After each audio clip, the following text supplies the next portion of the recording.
Ireland, Spain ও নরওয়ের পর এবার ফিলিস্তিনকে স্বাধীন রাষ্ট্র হিসেবে স্বীকৃতি দেওয়ার দ্বারপ্রান্তে স্লোভেনিয়া। এতে ফিলিস্তিনকে স্বীকৃতি দেয়া দেশের সংখ্যা পৌঁছাবে ১৪৭-এ। জুনে তালিকায় যুক্ত হতে পারে ইউরোপের আরও ৩ দেশ, বেলজিয়াম, মাল্টা ও পর্তুগাল।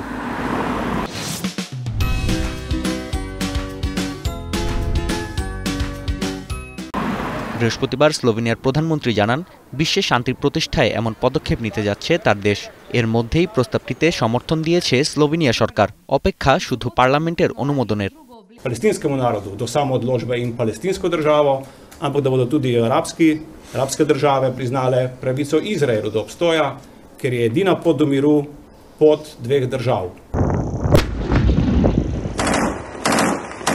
বর্বরতার সব মাত্রাকে ছাড়িয়ে যাচ্ছে ইসরায়েলের গাজায় অভিযান। শুধু বৃহস্পতিবারই রাফায় প্রাণ হারিয়েছেন কমপক্ষে 53 ফিলিস্তিনি। বাদ যায়নি উপত্যকাটিতে কর্মরত রেড ক্রিসেন্ট সোসাইটির কর্মীরা। নিষ্ঠুরতার পরেও অশ্রুভেজা চোখে মানবিক কাজ চালিয়ে যাওয়ার সংকল্প সহকর্মীদের।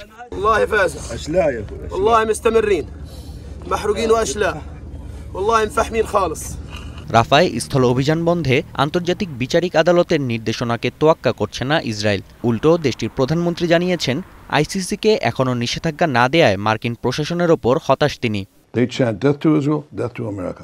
When that is backed by a rogue prosecutor in the ICC, it's in America's interest, for America's security and for our common values to sanction the ICC.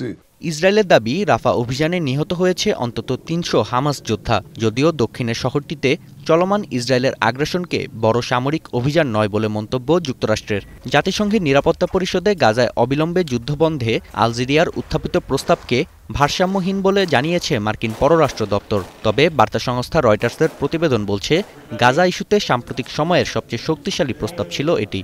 It is imbalanced and it fails to note a simple fact, which is that Hamas is to blame for this conflict, and the fighting in Rafah could end tomorrow if Hamas agreed to a deal for a ceasefire and the release of hostages. এদিকে Hamas জানিয়েছে, স্থল অভিযান বন্ধ না হওয়া পর্যন্ত কোনো আলোচনায় অংশ নেবে না সংগঠনটি। তবে যুদ্ধ বন্ধ করলে জিম্মিদের মুক্তির বিষয়ে চুক্তি করতে প্রস্তুত হামাস। যুদ্ধ শুরুর প্রায় ৮ মাস পর ইসরায়েল থেকে গাজায় খাদ্যপণ্য বিক্রিতে নিষেধাজ্ঞা তুলে নিয়েছে তেল আবিব। ইসরায়েলের সামরিক বাহিনীর পক্ষ থেকে জানানো হয়, উপত্যকায় মানবিক সহায়তা বাড়াতে নেওয়া হয়েছে এ সিদ্ধান্ত। নাফি আরমান মনন, এখন বিশ্ব।